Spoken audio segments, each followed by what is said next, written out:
Welcome to మెగానన్ TV of the record.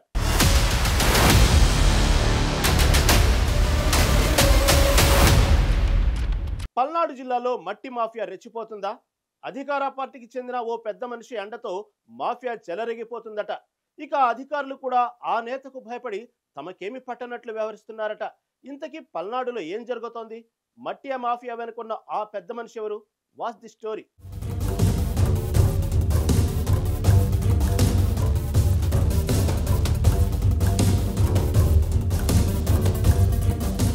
Palnadu జిల్లా కేంద్రం నరసరావుపేట పరిసర ప్రాంతాల్లో మట్టి మాఫియా ఆగడాలకు అంతే లేకుండా పోతుంది.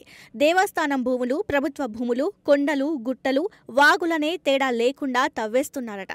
స్థానిక సభ్యునికి అల్లుడిగా చెప్పుకుంటున్న ఓ వ్యక్తి కనుసన్నల్లోనే ఈ మట్టి దోపిడీ జరుగుతుందన్న ఆరోపణలు వస్తున్నాయి. ఇక అధికారులు సైతం ఆ వైపు కన్నెత్తి చూడడం లేదని స్థానికులు ఆరోపిస్తున్నారు. అధికారులు అడపాదడపా తనిఖీలు చేసినా తూతు మంత్రంగా చర్యలు తీసుకుని వదిలేస్తున్నారనే ఆరోపణలు సైతం వినిపిస్తున్నాయి.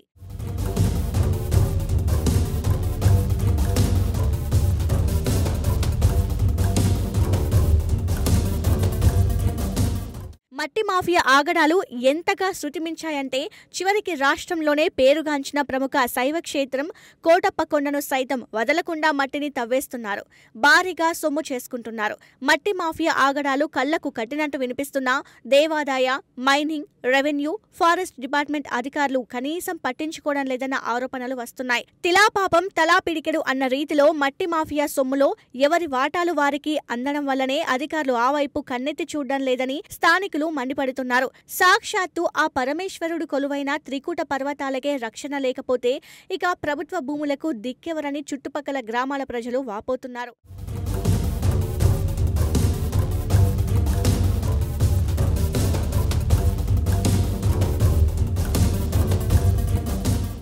ఇక నరసరావుపేట పట్టణానికి కూతవేటు దూరంలోని ఓ గ్రామంలో చెరువు మట్టి అమ్ముకునే వ్యవహారంలో రెండు వర్గాల మధ్య ఘర్షణ జరిగింది.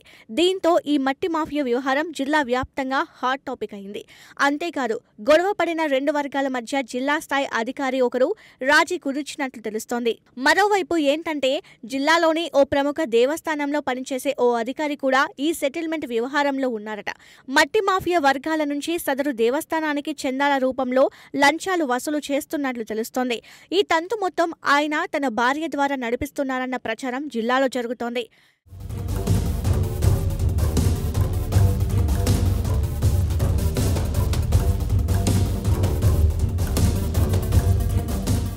వాస్తవంగా మట్టి తవ్వకాలకు అనుమతులు ఉండాలి. కానీ ఇక్కడ అలా జరగడం లేదు. చేస్తుందే అక్రమ తవ్వకాలైతే అందులోనూ 20 నుండి 25 అడుగుల లోతు వరకు వెళ్లడంతో ఆ ప్రాంతంలో ప్రమాదాలు జరుగుతున్నాయని స్థానికులు ఆందోళన వ్యక్తం చేస్తున్నారు. ఇప్పటికే ఇక్కడ అనేక పశువులు క్వారీ గుంతల్లో పడి మరణించాయని, ఆ గుంతలను పూడ్చాలని వారు డిమాండ్ చేస్తున్నారు. అలాగే క్వారీల నుండి మట్టిని తరలించే లారీలు అధిక బరువుతో వెళ్లడంతో రహదారులు సైతం ధ్వంసమవుతున్నాయి. ఇంత జరుగుతున్న అధికారులు ఏమాత్రం పట్టించుకోవడం లేదన్న ఆరోపణలు వస్తున్నాయి.